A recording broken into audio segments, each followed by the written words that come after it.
We're about halfway through 2021, and I think Ted and I are ready to come to the table and say these are the top 4 intermediate keyboards that are available on the market.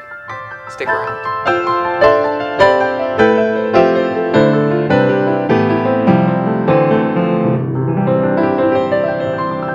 Hi, this is Ted with Alamo Music Center in beautiful downtown San Antonio, Texas. I'm Patrick Marr. You can find us online at alamomusic.com. If you haven't already, please subscribe to our YouTube channels, check out our other videos, sign up for notifications, like our videos, leave us comments. We really appreciate the support. We love to interact with you guys. Well, Ted, here it is, the top 4 intermediate keyboards. This is an exciting price range. It is. And fun keyboards. And we call it intermediate, but really this is kind of that magical price point of I'm going to spend a little bit extra, get the biggest bang for my buck.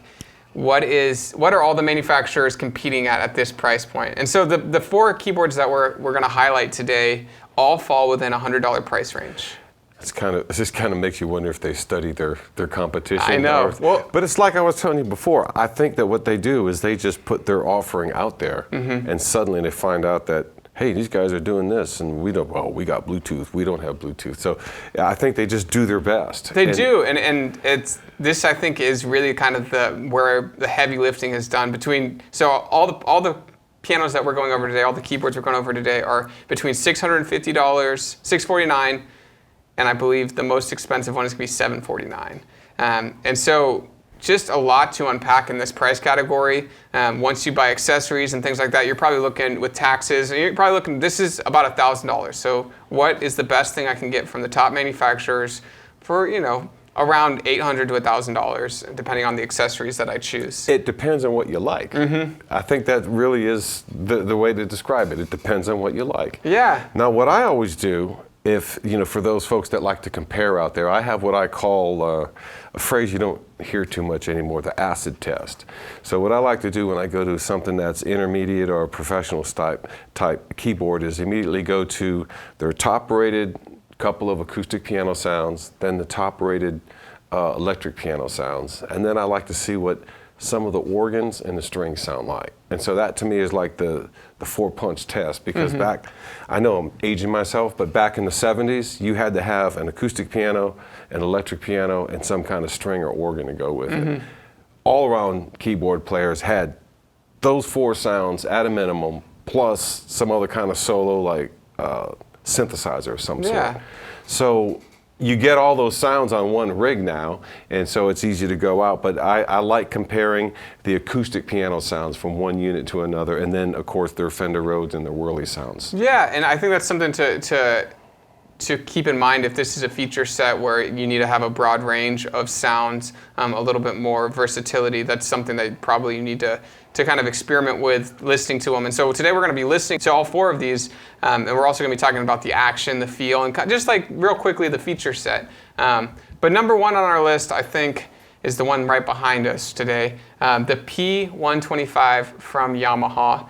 Kind of, I would say, the industry standard when it comes to product offerings. Yamaha, at every price point kind of has a product offering that gets compared to a lot. The statistic is like 1 in every 4 instruments across all instruments is a Yamaha in the world. So, this is the behemoth, Yamaha, and really, like you were saying, kind of keeps a close ear to the ground on what they should be offering, how good the product should be, how much research they should be putting into, improving this product. And the P125 has been around for a couple years now. It was an improvement on the P115, but still the most requested thing that we have during Christmas time, the most requested thing for beginners. Teachers usually have P125 as the basic instrument that they require at a minimum.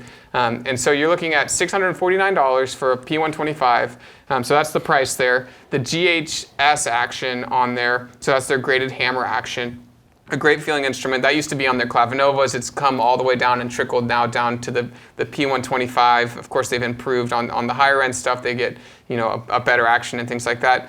You do get the CF 3S. The CF3S sound engine, so they call it the CF Pure sound engine, basically, which is a great sounding instrument. We're going to listen to it. I think the shining bright point of this Yamaha P125 is that it feels great and it sounds great on the piano sound specifically, and the electric piano is good. The strings are good. The layout of the buttons are good. You do have left and right outs coming out of the back, so it's really just what you need to, like the bare minimum, but also at a very robust product offering, what can be offered at this price point. Right, and it's got a great onboard sound system as well that you can use as monitors. Yeah, I think it's 7 watts per side, so about 14 watts of output power. Kind of, again, industry standard. Buttons are real easy to control, where you can just click both of them together if you want to layer it.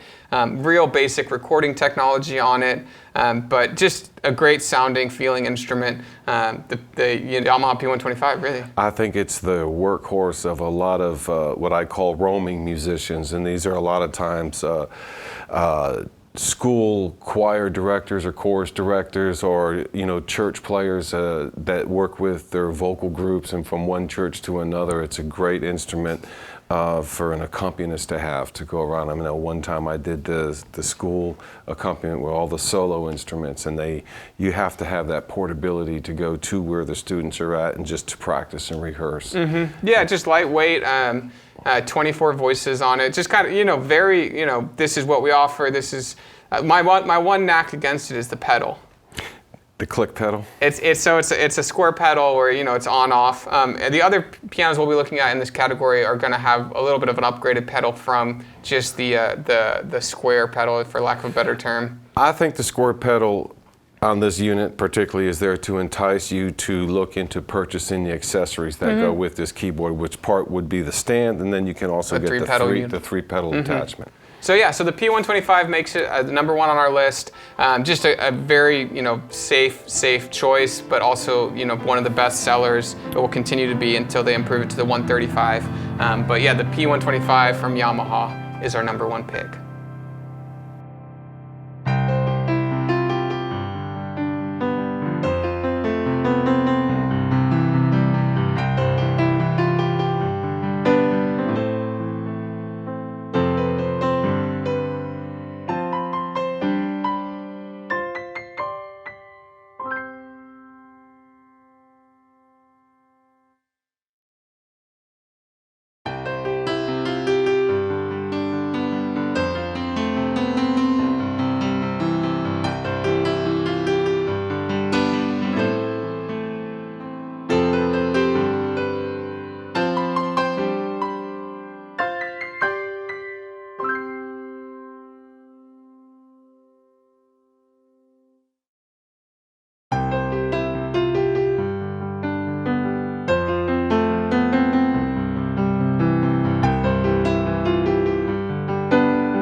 Number 2 on our list is going to be from Casio.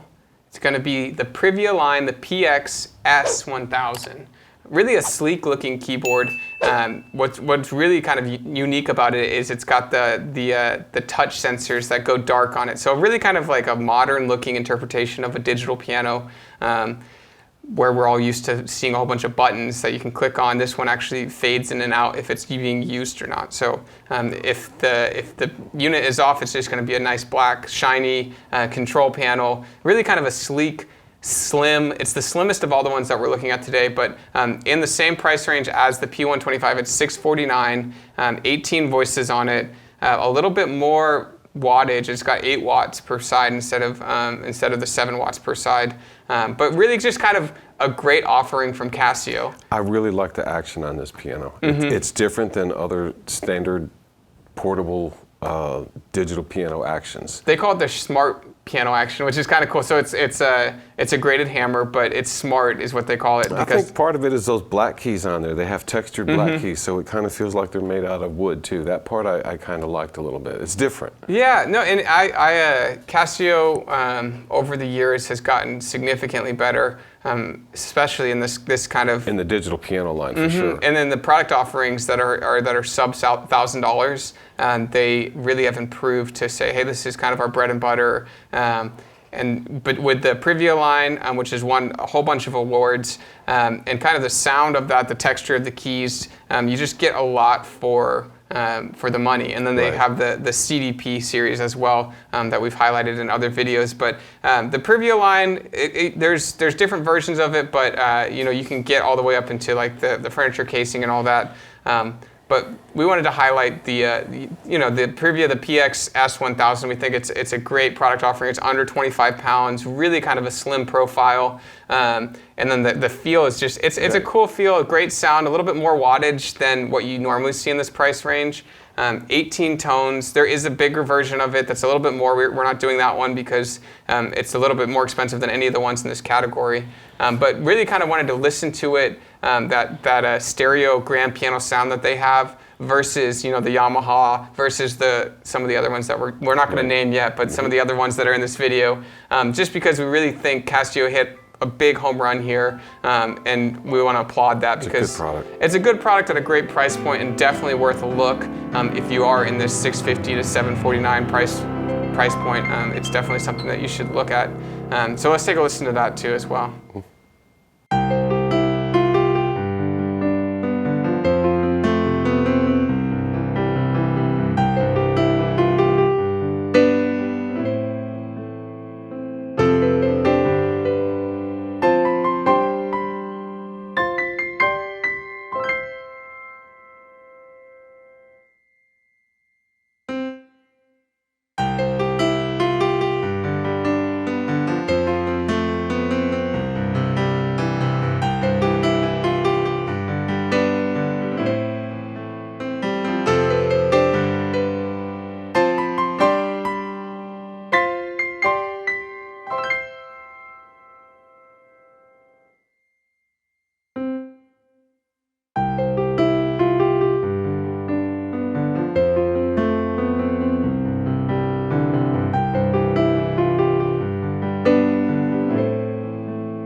Number 3 on our list today is from one of our favorite manufacturers, Kawai. And so Kawai always creates a product with the future of piano in mind. And so we've slowly uncovered what that means to Kawai, what that means to us as a music store, and what it means to consumers. But this is their entry line product. And Kawai, they specialize in acoustic instruments, and really recently their digital pianos have really started to become, they're very sought after. They've become, hey, I want to try the Kawai CA series. I want to try the CN series. I want to try their new hybrid series. And so the ES series from Kawai, specifically the ES110, which is what we're talking about today, is one of the best portable keyboards that you can buy on the market. It's lightweight. It's very similar to Yamaha's product offering. So Yamaha and Kawai are very, the powerhouses of acoustic instruments, acoustic pianos for an affordable price. But the ES series, Ted, you've played a lot of them. What I liked about this piano is I think that it's one of the most responsive when you touch, you play, dynamics, everything. It just seems to all be incorporated into that one idea of being a great piano. Mm-hmm. And it's digital piano, but you can tell that it's one of their top of the line Kawai pianos that's sampled on that thing. Yeah, it's the EX. Great sound on it's that. the EX Sound engine on it, which is their 9-foot Kawai Grand.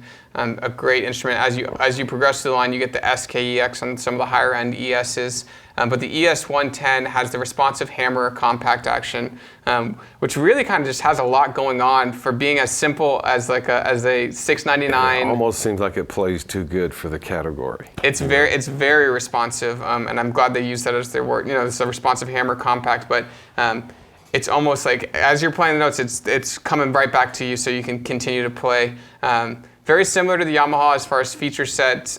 There's 7 watts per side speaker volume, 192 polyphony, which I think everything we've talked about at this point has been 192 polyphony so far. You do get a pretty good pedal on it. I do want to correct us. On the P125, it actually does have they upgraded that from the 115. The 115 had the square pedal. The 125 does have the real pedal. So you get that, again, with the ES110, a real pedal. That makes it a little bit easier to learn on and to be a little bit more dynamically involved with the instrument. Right. Great piano sounds on it, great electric piano sounds on it. I always like to put the piano sounds out there as, hey, this is Kawai's, this is Yamaha's, and this is Casio's. Who's going to be the fourth in this video, we don't know yet. But just listening to all of them together and kind of figuring out which one is going to be the right one for you. And really, I think where Kawai shines at this price point is the action.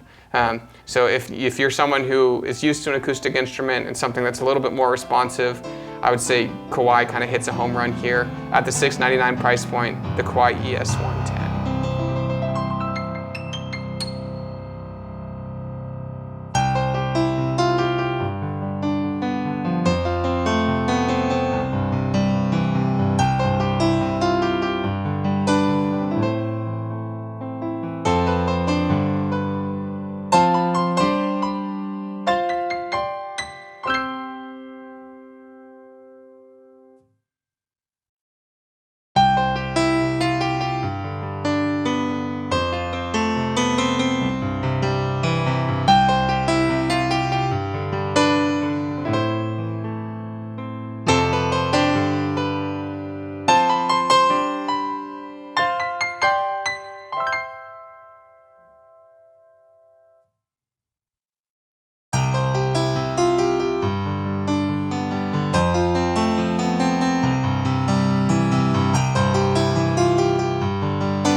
finally, this brings us to number 4 on our list. And to be clear, the order of these instruments is based on price right now. It's not based on what we think is number 1, number 2, number 3, number 4.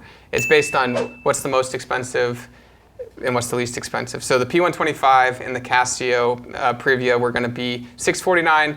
The Kawai ES110 is going to be $699, and this is the most expensive one that we're going to be taking a look at, but it's from Roland.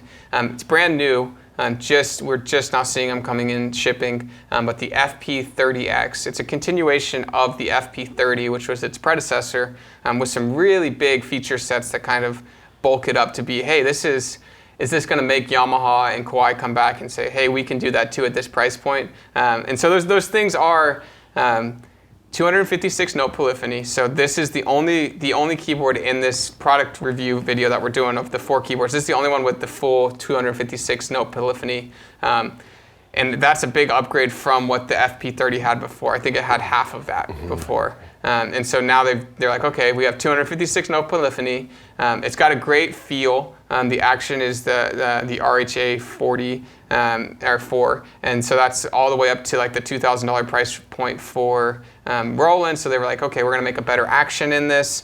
It's got the Supernatural sound engine on it, which is a great kind of modeling and sampling blend. And then it's got the most wattage as far as power coming out of it. It's got 11 watts per side. So out of everything we looked at today, everything was going to be 7 or 8 watts per side. This has 11 watts per side. So much fuller to the room sounding instrument. And then Bluetooth audio. That's what you mentioned. They had Bluetooth in it. And so the Casio also had Bluetooth. I don't know if we said that, but the Privia, that's one of the reasons it's here in this, is they kind of are offering a little bit more. You get Bluetooth audio, which turns your instrument into a speaker set. In this price point, in this price range, that's kind of an advanced feature to have. Because even on the Clavinovas and other models that we have that are high priced, you don't really get that until you start really spending like shelling it $2,000. Yeah, no, on the Clavinova line, you have to be all the way up to like this 745 to get Bluetooth audio. Right. And so it's kind of interesting. It's a great feature, especially if you have a decent sound system. It's stereo. Yeah, and you're seeing it kind of trickle into some of these portable instruments, just because the Bluetooth technology should be a little bit more, accessible. And I think that makes sense, because the portability of these keyboards is a really important thing. And like I said, if you're going to some place where you're going to perform and you need to wait 20 or 30 minutes, they don't want you playing, they want this, you can use your piano as just the center of the music, and you can Bluetooth something to it. Yeah, and so this is definitely going to be a little bit heavier than the rest. It has that bigger speaker system on it. It also has the most voices. So it is the most expensive, but it kind of is packing it full. So 56 voices on it, 256 note polyphony again. They did add left and right, or two outputs for outs, so that you can use that. That was a big complaint on the FP30 before. Right. It had no audio outs, and so this one addressed that, and you're able to do that, run that out of the back. And so that's cool to see that, and of course Bluetooth capability with controlling MIDI, USB to host. Right. And so just a really kind of jam-packed full product offering at a little bit more than what we had been looking at, so $749, and I think it might raise the bar, and we might see Yamaha and Kawai respond in the next issues. It's like, okay, we're gonna do this for a little bit more, $50 more, $100 more. We're gonna really pack it in, and so all that being said, if the action and the sound aren't right for you, this might not be the right one for you, but we wanted to bring that here today to discuss. And if you've played any of these, please leave some comments. If you've owned any of these, please leave some comments of what you think the action, where it shines, or if it's missing something, or the sound, the fullness of it. These are things that people will find very helpful. But we're gonna, take a listen to this one as well, and then hopefully you guys can go through and compare. This was what the piano sounded like on Yamaha, and this is what it sounded on Kawai, and this is what it sounded like on Casio, and then this one on Roland. And they're all gonna have different kind of dynamic ranges and all that, and so hopefully you guys can hear the differences and kind of see, oh, I like the way this one sounds, or I like the way this one sounds. So let us know in the comments below which one you think sounds the best, and let's take a listen.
Well, Patrick, you can see how I tried to stay true to form there. I went with the acoustic pianos, with the electrics, and then some organs and strings.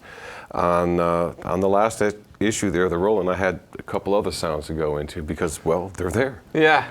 No, and it's interesting because as I heard you play through these, just your little inflections are a little different, and I can tell because of the action differences. You have to play different. It's responding to you different. And it's not that any of them were wrong. It was interesting to hear that and hear the difference in the samples because honestly, they spend a lot. That's where they spend the bulk of their money is like trying to figure out how do we make the piano sound like or the keyboard sound like a real piano. Well, the thing is to remember, it's a music instrument. Even though it's digital, doesn't mean it's a perfect clone. It's a music instrument, which means it's going to speak and respond to you differently than another one, certainly a different manufacturer. So that's the important thing is that at least you get the experience of playing and experiencing that instrument. Yeah, no, it's very cool to hear kind of the differences today. But that's it. That's the top 4 for 2021. Really some great instruments out there. We'll highlight the professional intermediate on another video and kind of look at that higher price point. Those have been really popular this year. We've had a hard time keeping those in stock, but there are some great product offerings and in the $1,400 to about $2,000 price point.